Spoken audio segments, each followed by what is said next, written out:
EVM machine फोड़ दो, EVM machine तोड़ेंगे,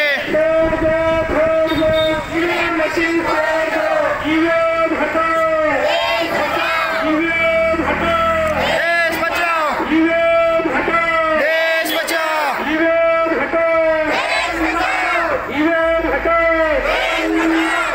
गाँव में शेर है, चुनाव आयोग चोर है, गाँव में शेर है, चुनाव आयोग चोर है, गली गली में चोर है,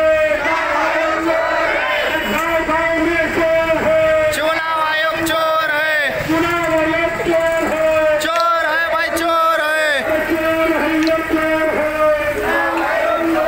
अरे चुनाव आयोग से करे पकड़, खाली लोगों वर पाए, चुनाव आयोग से करे पकड़, खाली लोगों वर पाए, चुनाव आयोग से करे पकड़, खाली लोगों वर पाए, ईवीएम हटाओ, ईवीएम हटाओ, ईवीएम हटाओ, कांग्रेस बीजेपी ने क्या किया, देश का सत्यानाश किया, कांग्रेस बीजेपी ने क्या किया, देश का सत्यानाश किया, चुनाव आयोग ने क्या किया, देश का सत्यानाश किया, ईवीएम मशीन ने क्या किया, देश का सत्यानाश किया, ईवीएम मशीन ने क्या किया, देश का सत्यानाश किया, ईवीएम मशीन ने क्या किया, देश का सत्यानाश किया, चुनाव आयोग ने क्या किया, देश का सत्यानाश किया, नरेंद्र मोदी ने क्या किया, देश का सत्यानाश किया, नरेंद्र मोदी ने क्या किया, देश का सत्यानाश किया, चुनाव आयोग ने क्या किया, देश का सत्यानाश किया, चुनाव नहीं चलेगा, नहीं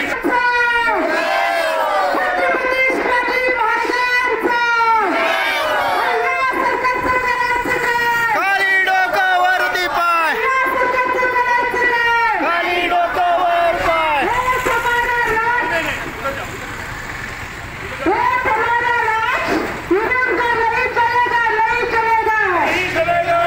चलेगा,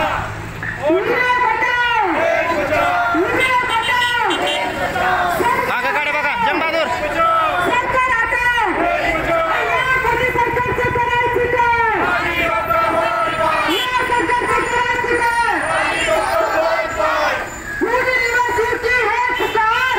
ईवीएम करेंगे आपकी बार, करेंगे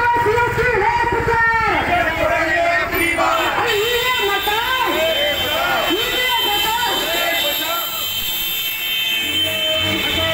देश बचाओ, देश बचाओ, गली में चोर है, चुनाव आयोग चोर है, देशामध्ये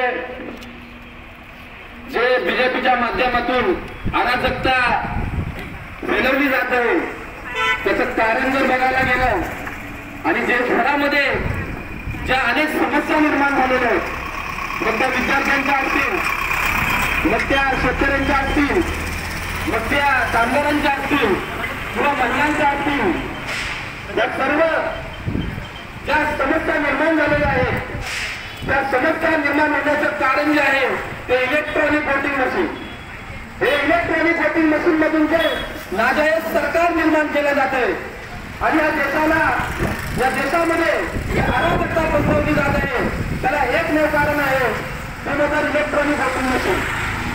साथियो, या देशामध्ये जर राजकीय दृष्टिकोनातून जर बघायला गेलं तर इथे प्रादेशिक पक्ष जे आहे त्यांना पूर्णपणे संपवण्याचं षडयंत्र हे बीजेपी सरकारच्या माध्यमातून सुरू आहे. कोणाला ईडीची भीती दाखवली जाते, तर कोणाला सीबीआयची भीती दाखवली जाते, तर कोणाला ब्लॅकमेलिंग केलं जातं. साथियो, बीजेपीचे नेते पुणे आम कॉन्फरन्स सांगत आहेत, म्हणजे बीजेपीचे अध्यक्ष जे पी नड्डा असतील ते म्हणत आहेत की आम्ही या देशामध्ये या राज्यामध्ये प्रादेशिक पक्ष आहे त्याला कठीण सुद्धा उरून ठेवण्यात जाणार नाही. तेलंगणामध्ये जो खासदार आहे त्याची स्टेटमेंट आहे, तुम्ही कुठेही बटन दाबा, मग तुम्ही नोटाला दाबा किंवा कुठल्या अन्य पक्षाला दाबा, मत जे आहे तुमचं जे वोट आहे ते बीजेपीला जाणार आहे. तेव्हा या देशामध्ये काँग्रेसचं राज्य होतं तेव्हा बीजेपीचे लोक उठसूट इलेक्ट्रॉनिक वोटिंग मशीनच्या विरोधात बोलत होते.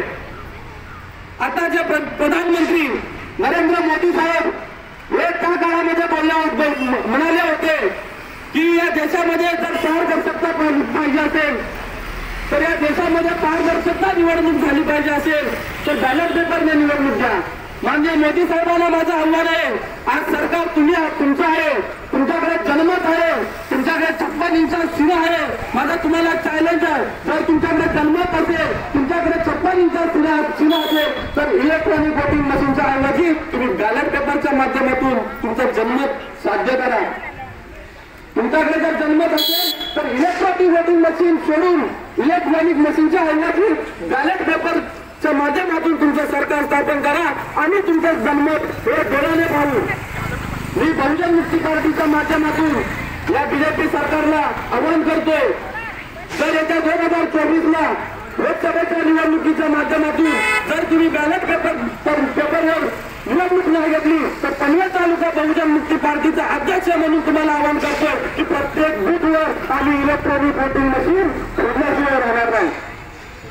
प्रत्येक बूथवर आम्ही इलेक्ट्रॉनिक वोटिंग मशीन फोडल्याशिवाय राहणार नाही. कारण आजच्या घडीला जर बघायला गेलं तर दुनियामध्ये जे प्रगतशील राष्ट्र आहे, जे टेक्नॉलॉजीमध्ये ऍडव्हान्स राष्ट्र आहे, ते अमेरिका असेल, लंडन असेल, जपान असेल किंवा जर्मनी असेल किंवा रशिया असेल, तिथे इलेक्ट्रॉनिक वोटिंग मशीनला पूर्णपणे हद्दपार केले. आशिया खंडामधलं जे मागास राष्ट्र आहे बांगलादेश, त्यांनी सुद्धा गेल्या वर्षी इलेक्ट्रॉनिक वोटिंग मशीनच्या ऐवजी बॅलेट पेपरवर निवडणूक लढवण्याचा निर्णय घेतलेला आहे. मग नरेंद्र मोदी साहेब, तुम्ही घाबरता का? तुम्ही इलेक्ट्रॉनिक वोटिंग मशीन ऐवजी बॅलेट पेपरवर निवडणूक घ्यायला घाबरता का? एका बहुजन भारत मुक्ती मोर्चाने माननीय रामन मिश्रा साहेबांचा मी आभार व्यक्त करतो.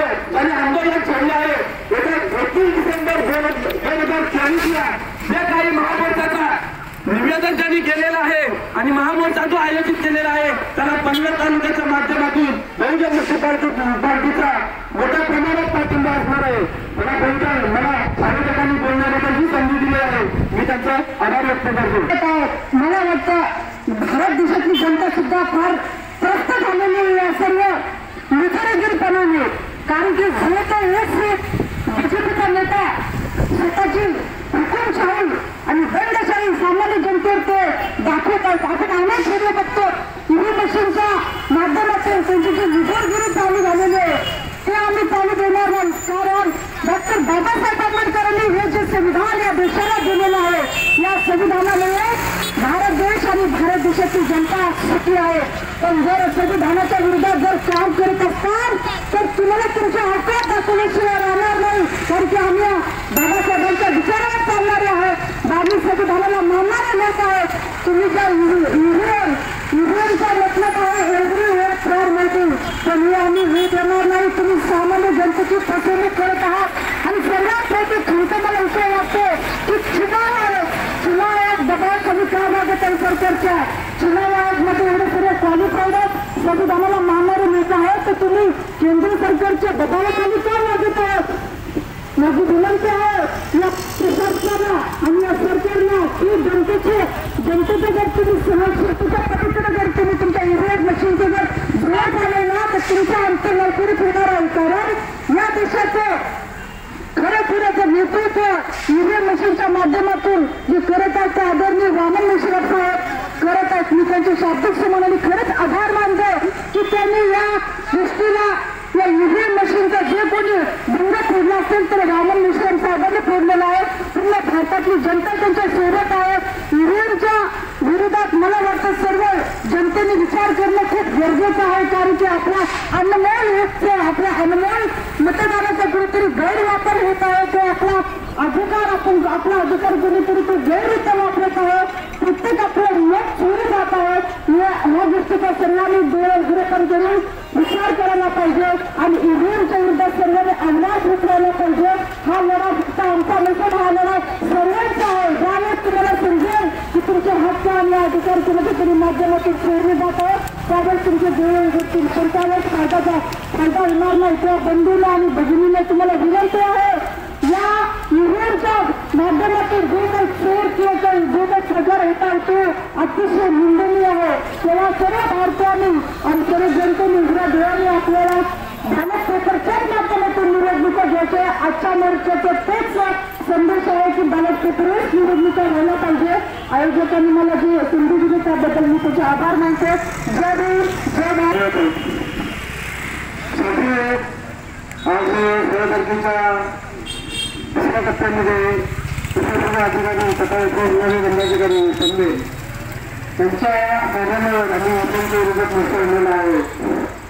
हा मोर्चा आणण्याचं जे कारण आहे की ईव्हीएमच्या माध्यमातून जर सरकार भारतामध्ये सत्तापित झाल्या आणि जर सरकार भारतामध्ये बनल्या त्याच्या एकंदरीत कारवाई बघता भारत देशातील मूळ राज्य झाल्यास आणि आदिवासी पाठक म्हणजे ओबीसी वर्ग त्यानंतर वंचित वर्ग या सगळ्यांचे हक्काने अधिकार ते कुठेतरी देण्यात आलेले आहेत आणि या लोकांच्या उपजीविकेचा प्रश्न निर्माण झालेला आहे. या लोकांच्या आरोग्याचा प्रश्न निर्माण झालेला आहे. लोकांच्या शिक्षणाच्या समस्या निर्माण झालेल्या आहेत. हा समाज जगेल कसा इथपर्यंत प्रश्न निर्माण झालेला आहे. आणि ही सगळी जी परिस्थिती निर्माण झालेली आहे ईव्हीएमच्या माध्यमातून जे सरकार भारत देशामध्ये बनलेले आहेत त्या सरकारांच्या माध्यमातून झालेले आहेत. या सरकारांना आता भारतातल्या मूलवर्गीय लोकांची किंवा इतर लोकांची किंवा नागरिकांची मतांची गरज राहिलेली नाही.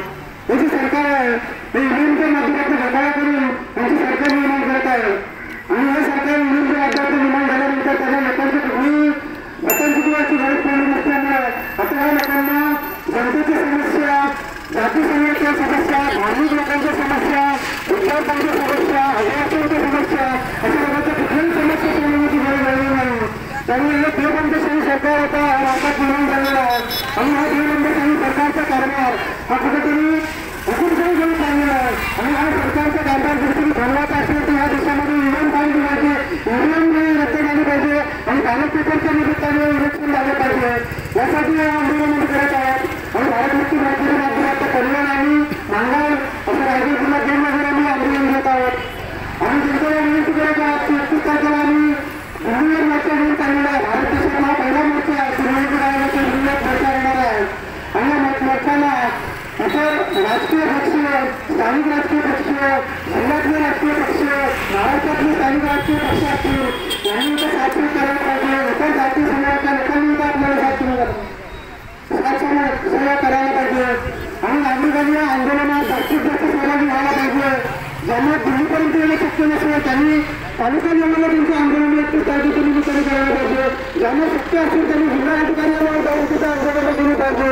आणि ज्यांना हे पण शक्य नसेल त्यांनी त्यांच्यापैकी साधन भारत मुक्ती मोर्चाचे ऑफिस कार्यकर्ते गेले पाहिजे. भारत मुक्ती मोर्चाचे कार्यकर्ते यांना जायला पाहिजे आणि आंदोलनाला मदत करायला पाहिजे. एवढीच आशा आणि अपेक्षा व्यक्त करतो.